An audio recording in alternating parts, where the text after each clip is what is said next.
This is a story from ancient Persia. It begins with a very rich king who was throwing a party. Everything was going great. All the guests were having a lovely time, but the queen was nowhere to be seen. So the king sent a messenger to summon the queen, but the queen refused point blank to come to the party, and that left the king feeling like a complete lemon. With the result that the king, he sacked the queen. Kings can do that. Do not annoy kings. This left the king plumb out of queens, and he thought, I probably need one of those. So his advisor said to him, why don't you hold a beauty contest? There are bound to be some peaches out there. The king agreed, and at this moment somebody new enters the story. This is Esther.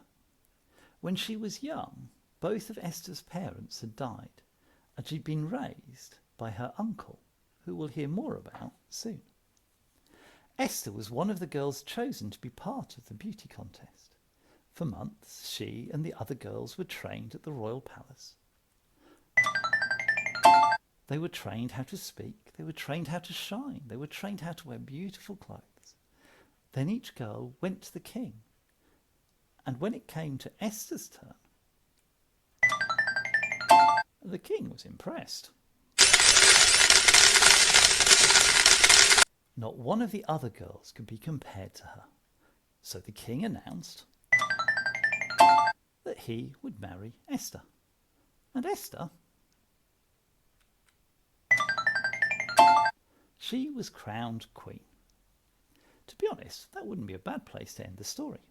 But there's more, a lot more, because now somebody else enters the story. There he is.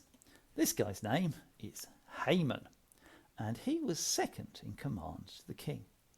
Haman was important, and he knew it. Whenever Haman went somewhere, all bowed before him. And Haman loved it. Everybody bowed before Haman, apart from one person. There was one person who would not bow. That person's name was Mordecai, or Mordecai for short. In fact, we've already come across Mordecai. Mordecai was Esther's uncle, although neither Haman nor the king knew it. Mordecai had told Esther not to let anyone know which people she was from. He was worried that the king would not be pleased, because Esther and Mordecai were both Jews.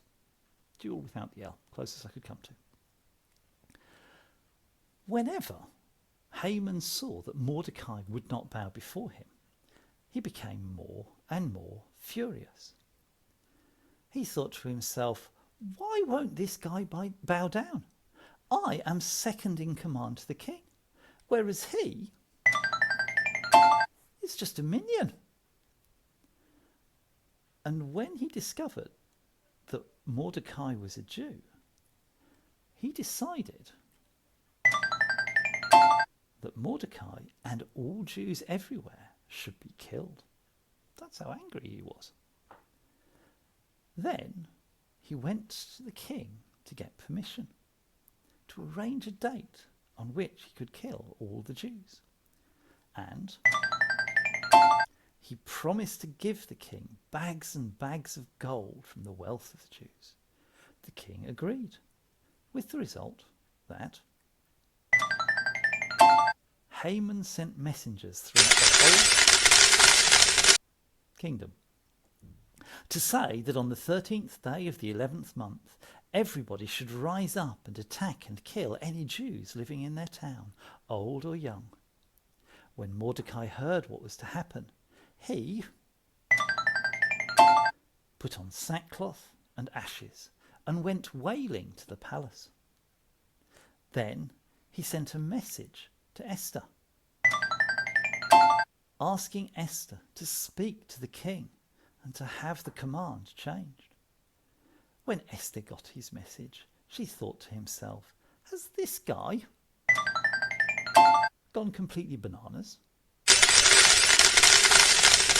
I can't just go and see the king any time I want to. He has to send for me. And so she sent a message saying, the king hasn't sent for me in a month. If I just walk into his presence, I will be killed. I'll die unless the king raises up his royal sceptre, in which case I will live. But it's really risky. Mordecai sent a message back. Don't think that you will be spared from this. God will raise up a saviour for us, and if he doesn't use you, he'll use somewhere else. Who knows, maybe it was for such a time as this that God allowed you to be queen. Esther writes back, fine, okay, but I'm not doing this unless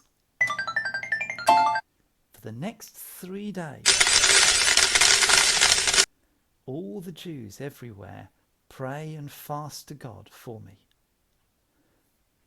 That's what they did. Esther waited till the 3rd day, and then